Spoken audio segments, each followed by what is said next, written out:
You ever hear a police scanner call that starts with, "We've got a report of someone jet skiing in their own lake"? Because that's exactly what went out the morning Victoria Knight lost her mind. I'd been riding my jet ski for maybe 30 minutes, carving slow loops across the still surface of the lake I inherited from my grandfather, land that had been in my family since 1987 when I saw her on the ridge again.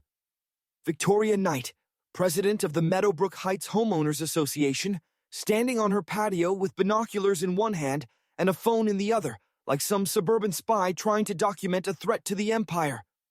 I'd waved. She hadn't waved back. I thought that would be the end of it. Then came the sirens. Not one, not two, but 3 county patrol cars pulled into the gravel turnaround at the edge of my property. One deputy stepped out, looking completely confused, while the others stayed in their cars watching as Victoria stormed up waving papers and screaming something about community resource violations and unauthorized motorized vehicles within noise-sensitive zones. The deputy looked from her to me and then at the wide expanse of water behind me. "Ma'am," he said calmly, "is the lake on your property?"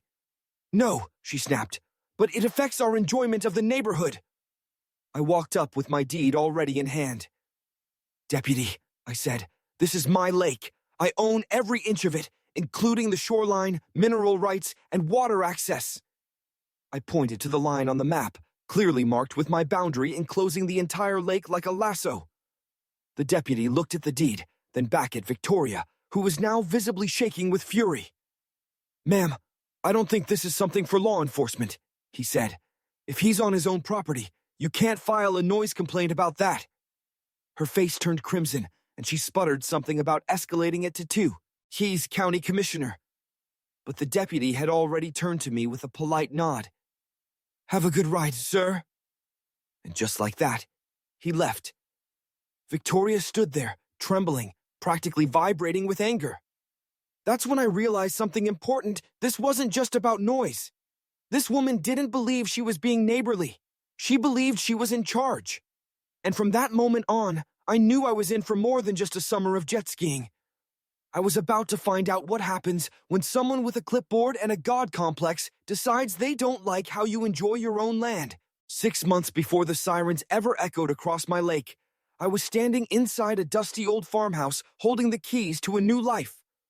After a decade of coding from a cramped third-floor apartment downtown, nights filled with keyboard clicks and the hum of traffic, I was ready for peace. And that's exactly what I thought I'd found when my grandfather passed and left me his 180-acre ranch just outside of town.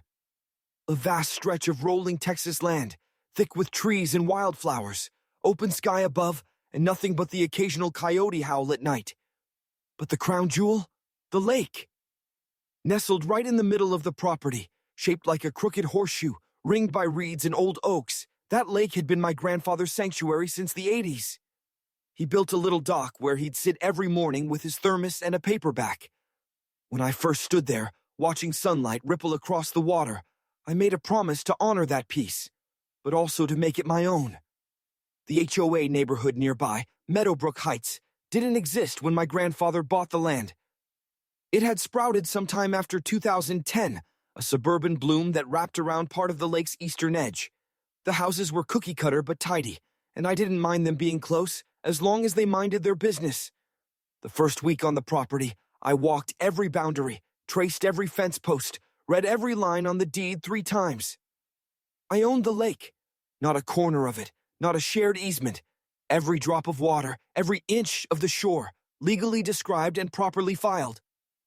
I even verified it with the county. It was mine. And knowing that gave me a feeling I hadn't felt in years. Freedom. The kind of freedom where you could build, plant, or simply sit in silence and hear nothing but the wind. That's what led me to the jet ski. It wasn't some expensive toy, just a reliable used model in bright blue with a low rumble and smooth glide. The clerk in town had raised an eyebrow when I said I had my own lake, then said, "Now that's the dream." I agreed. That Saturday morning, I was out at sunrise. The fog still clung to the water as I zipped across the surface, the engine humming low like a lullaby. There was no one to complain, no one to dodge, no posted rules or noise ordinances, just me and the water and the open sky. I hadn't even considered how close the HOA homes were to the far side of the lake. To me, it didn't matter. I wasn't trespassing. I wasn't violating anything. I was enjoying what I'd worked for. But after that first ride, when I returned to the dock and saw a woman in a cardigan watching me from across the ridge, arms folded and eyes sharp, something told me my peaceful dream might be heading for a rude awakening. The strange thing about HOA drama is that it always starts polite, like a warning dressed in sugar. After that first ride, I figured the woman I'd seen was just curious. But 2 days later, a letter showed up in my mailbox. Not from the county, not from law enforcement. From the Meadowbrook Heights Homeowners Association.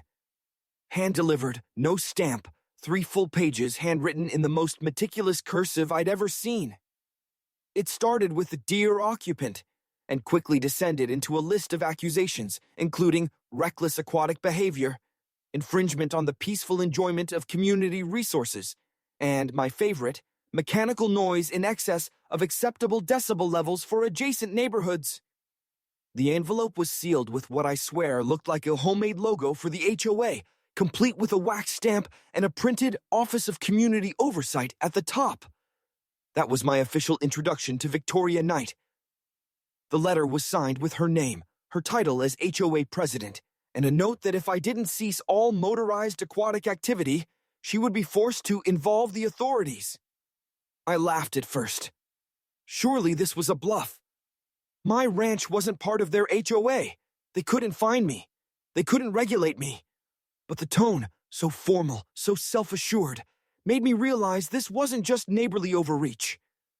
This was someone who believed they had actual authority. I called the county just to be safe, confirmed again that my lake was privately owned and fully outside the HOA's jurisdiction. Then I let it go. Until I didn't. Over the next week, I started seeing her more and more. Not just watching from her window, but standing out by the lake with a clipboard, making notes. Once caught her with a measuring tape stretched from her property line to the shoreline. Another time, she had what looked like a handheld decibel meter pointed in my direction while I was power washing the dock. She began leaving pamphlets on my gate, printouts about waterway regulations, boating safety, environmental impact. It was clear she was building a case against me, even if it was completely imaginary. But I wasn't worried. Until the morning I heard police radios outside. That's when I realized she'd actually called the sheriff's department. 3 patrol cars showed up, and I stood there in a life vest holding my coffee as Victoria stormed across the dirt road, waving her folder of printed evidence. She screamed about repeated disturbances, irresponsible behavior, community stressors, and violations of neighborhood peace. The deputy looked at her, then at what, and finally asked the only question that mattered. "Whose lake is it?" When I handed him my deed, he nodded, turned back to her, and said, "Ma'am, unless you've got a court order, this is outside our jurisdiction." She didn't respond. Just stood there frozen, clutching her papers like they were going to sprout real authority if she gripped them hard enough. But the look in her eyes told me she wasn't done, not even close. After the sheriff left and Victoria sulked back across the ridge, you might think that would have been the end of it. I owned the lake. The law was on my side. But I could see it in her eyes as she walked away. That sharp glint of indignation that didn't fade even in defeat. Victoria Knight wasn't someone who gave up when she was wrong. She was the kind of person who doubled down, who turned a personal annoyance into a crusade. And I was about to be the target of every ounce of her HOA-fueled wrath. By Monday, the escalation had gone digital. I started getting emails, yes. Emails from a fake address. Community Enforcement Board, meadowbrookheights.net. Not .org. Not even a real domain. Just a Gmail address with a fancy signature block and a long list of invented bylaws that, according to Victoria, now applied to adjacent properties of visual or audible impact. I nearly spit out my coffee reading that phrase. Visual or audible impact. That's not a law. That's a toddler complaining about a loud cartoon next door. But she wasn't joking. That afternoon, she installed a hand-painted wooden sign right near where her property line ended, facing the lake. It read, "Designated Quiet Zone. Respect our peace." The paint was fresh, the letters carefully traced in a font that looked eerily like the one from her letterhead. And get this, she'd placed it so the sign faced inward, onto my property. I didn't even respond. I just walked over, snapped a picture, and sent it to the county permitting office with the subject, HOA erecting signs on private land. But even that wasn't the tipping point. No, the real shift came a few days later when I got a knock on my door. It was Olivia Harrington, my other neighbor, the one who'd lived in the area long before the HOA sprouted up. She was in her 50s, kind smile, strong Texas accent, and she held a tray of cookies like she knew I'd need comfort. "Figured you might be dealing with Victoria by now," she said with a chuckle. I invited her in, and she didn't mince words. She's been like this since they made her president. Starts with the flower pots, ends with threats of litigation. You're not the first person she's tried to steamroll. I learned more in that 30-minute conversation than I had in 6 months. Victoria had filed noise complaints against delivery trucks, cited a family for having a trampoline visible from the road, and once demanded a neighbor repaint their shutters because the color didn't match the seasonal palette. Olivia handed me a folder she'd been saving. Inside were printed records of HOA newsletters, emails, and grievances Victoria had filed over the years. Some petty, some absurd, all obsessive. "If she's trying to take legal action, you need to be ready," Olivia warned. That was the moment it clicked. This wasn't a spat over a jet ski. This was about control. She couldn't handle the idea that someone near her gated kingdom wasn't answerable to her rules. I thanked Olivia, made a few copies of the documents, and that night, I got to work. If Victoria wanted to wage war by policy, I'd win by precision. I reread my deed, pulled county zoning maps, and printed every legal precedent I could find about HOA jurisdiction boundaries. And I set up cameras. Not just for security, but for proof. Because I knew it wouldn't be long before Victoria crossed a line that no fake bylaw could protect her from. If Victoria wanted a fight by bureaucracy, she picked the wrong neighbor to mess with. I'd spent 10 years writing software contracts and wading through legal frameworks. Cross-referencing bylaws wasn't new to me, but applying them with surgical precision was where I thrived. The cameras I installed caught her within days. One clip showed her stepping just beyond her property line and hammering a second homemade sign into my ground. It read, "Jet skis harm wildlife." The next morning, I emailed that clip directly to the county property compliance office along with GPS-tagged evidence, a copy of my deed, and a polite inquiry about criminal trespass statutes.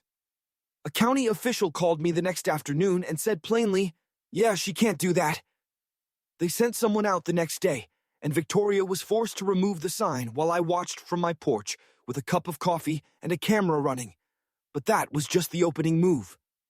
I filed a cease and desist letter through a real attorney, a friend of mine from college, formally notifying Victoria and the HOA that any further attempts to restrict my activity on my own land would result in legal action. That letter got posted publicly in the HOA's community board near the clubhouse. Within 24 hours, I received not one but 4 private messages from residents in Meadowbrook Heights thanking me for standing up to her. Turns out, Victoria had been the tyrant queen of the neighborhood for over a decade, and everyone was too afraid to push back. I wasn't afraid. I had the law. I also had Olivia, who connected me with a local reporter that had done several pieces on overreaching HOAs in the area. I shared everything, copies of her letters, footage from the sheriff visit, video of her trespassing, and records from neighbors who'd had run-ins with her. A week later, the headline ran, "HOA president tries to regulate private lake in. Up on the wrong side of the law." The article didn't name me directly, but the photo of the lake with the jet ski parked on the dock said enough. And Victoria, she lost it. She sent a furious email blast accusing someone of leaking private matters and demanded a special HOA meeting to investigate subversive activity. But by then, the tide had turned. At that meeting, which I was invited to attend but politely declined, several board members questioned her decisions. One even brought up the cease and desist letter. Another asked why she was spending so much time trying to control land the HOA had no authority over. According to Olivia, the meeting ended with a motion to censure her for abuse of power. Victoria left early. No clipboard, no speech. Just silence. And for the first time since I'd seen her across the lake with those binoculars, I believed this war was finally reaching its end. Victoria's fall didn't come in the form of handcuffs or lawsuits. It came in whispers, rolled eyes, and the slow erosion of authority she once wielded like a sword.